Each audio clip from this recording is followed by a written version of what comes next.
Hello friends, कैसे हैं आप लोग। इससे पिछला जो वीडियो था हमारा, उसमें हमने मेटल और नॉन मेटल की फ़िज़िकल प्रॉपर्टीज़ के बारे में पढ़ा था। और आज के वीडियो में हम मेटल की केमिकल प्रॉपर्टीज़ के बारे में पढ़ने वाले हैं। वीडियो शुरू करने से पहले जिन्होंने चैनल को सब्सक्राइब नहीं किया है, सब्सक्राइब ज़रूर कर दें और बेल आइकन को भी प्रेस कर लें ताकि आप हमारी लेटेस्ट वीडियो रोज़ाना देख पाएँ। आज का वीडियो स्टार्ट करते हैं।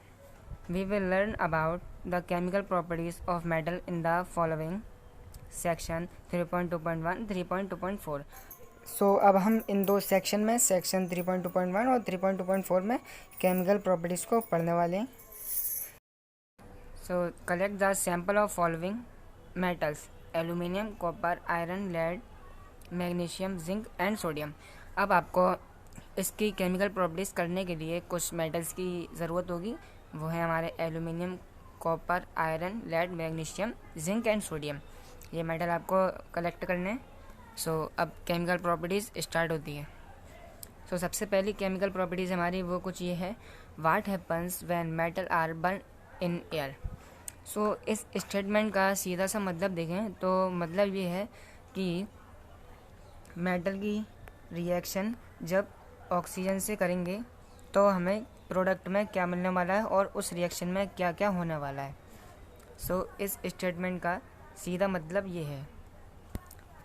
You have seen in activity 3.8 that magnesium burn in air with a dazzling white flame. अब डेजलिंग का मतलब क्या होता है? डेजलिंग का मतलब होता है चमकदार सफ़ेद फ्लेम। ठीक है। Do all metals react in the same manner. क्या जो हमारे सारे मेटल हैं वो इसी मैनर में रिएक्ट करते हैं? Let us check by performing the activity. अब हम उसको चेक करेंगे बाय परफॉर्मिंग द एक्टिविटी 3.9, इस एक्टिविटी के मदद से। सबसे पहले इसमें सावधानियाँ दी हुई हैं, वो आप पढ़ लें। Hold any of the sample taken above with a pair of tongues. Tongues मैंने आपको बताया था चिमटे को बोलते हैं, जिससे आप सैम्पल को पकड़ते हैं, यानी जो आपका टेस्ट ट्यूब होता है उसको पकड़ने के लिए। Try burning over a flame, repeat with the other metals sample. आपको ये उनके साथ भी करना है। Collect the product if form. अगर जो उसका प्रोडक्ट फॉर्म होता है तो आपको उसको कलेक्ट करना है। Let the product and the metal surface cool. अब आपको प्रोडक्ट को और मेटल सरफेस को कूल करना है। Which metals burn easily. इनमें से कौन सा मेटल आसानी से बर्न करेगा? What flame colour did you observe when the metal burn. आप उसमें कौन से कलर की फ्लेम देखेंगे जब आप मेटल को बर्न करेंगे? How does the metal surface appear after burning. अब बर्निंग के बाद उसकी सरफेस किस तरीके से दिखने वाली है आपको, यानी कि appear. Arrange the metal in the decreasing order of their reactivity toward oxygen. अब आपको उनके डिक्रीजिंग ऑर्डर में आपको उनको अरेंज करना है। Are the product soluble in water. क्या अब ये जो प्रोडक्ट हमारे वो वाटर में सॉल्यूबल है? अब हम रिएक्शन करके देखते हैं, इन सब के आंसर हमको मिलने वाले हैं। Almost all metal combine with oxygen to form metal oxide. अब जो हमारे ज़्यादातर मेटल हैं वो अगर ऑक्सीजन से रिएक्शन करते हैं तो वो फॉर्म करते हैं मेटल ऑक्साइड। यहाँ दिया हुआ है metal oxygen metal oxide. Reaction भी दी हुई है। मेटल ले लीजिए, हमने लिया यहाँ पर कॉपर और उसकी रिएक्शन करवाई ऑक्सीजन से, तो हमें क्या मिला प्रोडक्ट में? Copper second oxide. ठीक है। और यहाँ लिखा है for example when copper is heated in air it combine with oxygen to form copper second oxide a black oxide. इसको ब्लैक ऑक्साइड भी बोलते हैं। Similarly aluminium form aluminium oxide. अब जो एल्यूमिनियम है हमारी, जब एल्यूमिनियम की हम रिएक्शन, एल्यूमिनियम भी तो हमारा मेटल है, उसकी रिएक्शन जब हम ऑक्सीजन से करवाते हैं तो वो फॉर्म करता है एल्यूमिनियम ऑक्साइड।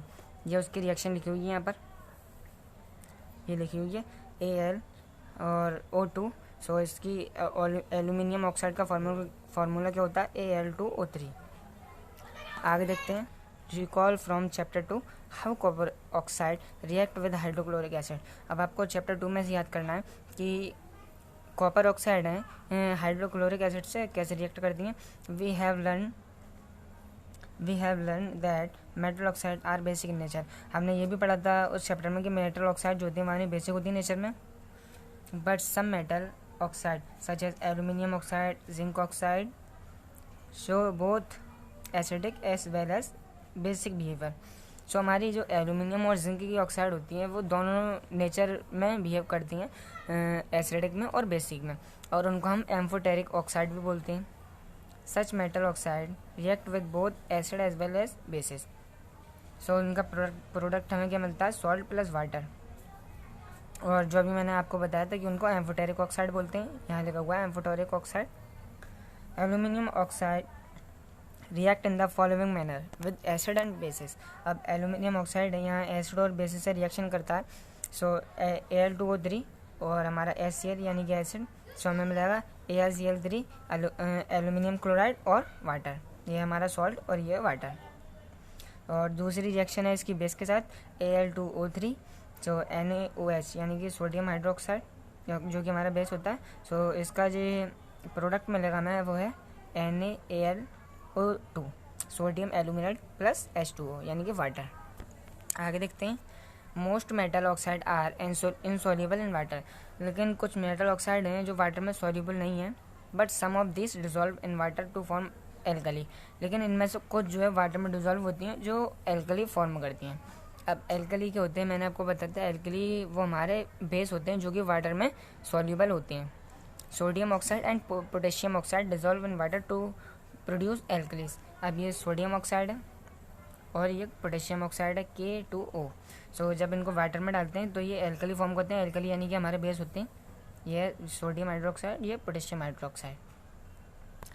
आगे देखते हैं, we have observe in activity 3.9 that all metals do not react with oxygen.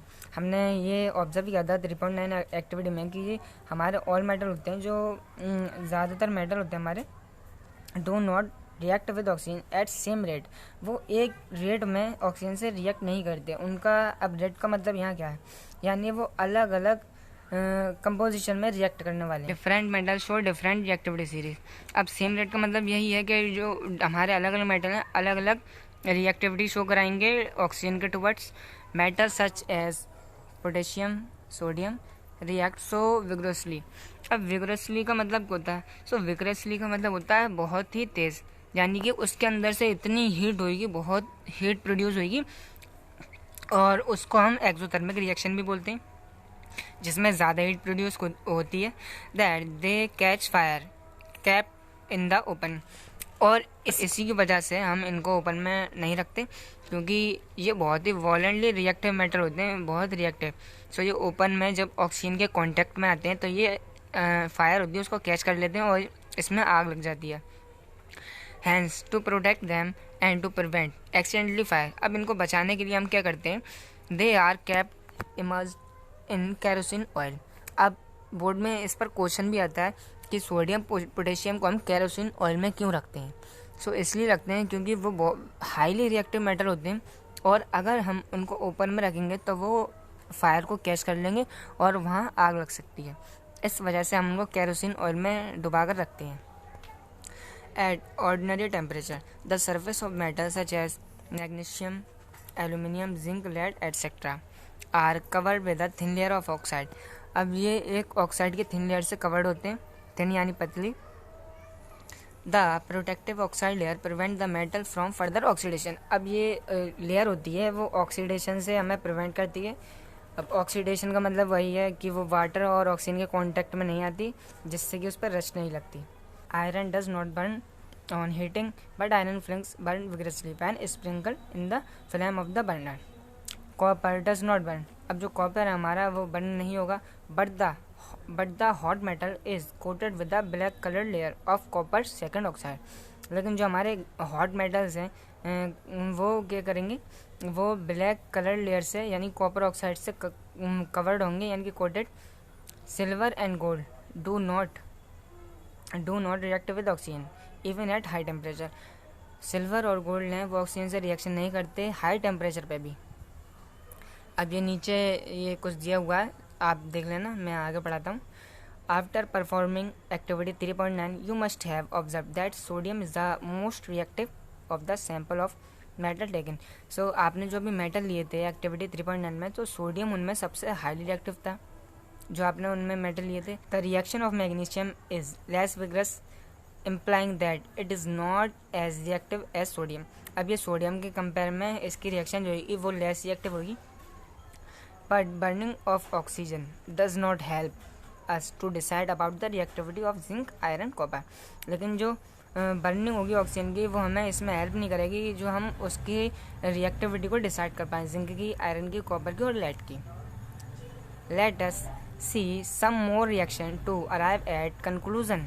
अब हम इसमें कुछ और रिएक्शन देखेंगे जिससे हम कंक्लूजन कर पाएँ about the order of reactivity of this metal. अब हम और रिएक्शन करने वाले हैं जिससे हमें इन मेटल की रिएक्टिविटी पता लगेगी, यानी कौन सा मेटल हमारा कितना रिएक्टिव है और कौन सा हमारा उससे कम रिएक्टिव है। सो आज की वीडियो को यहीं पर एंड करते हैं। इससे अगले वीडियो में इससे आगे पढ़ेंगे। सो वीडियो पसंद आए तो इसको लाइक करें और चैनल को सब्सक्राइब करना ना भूलें।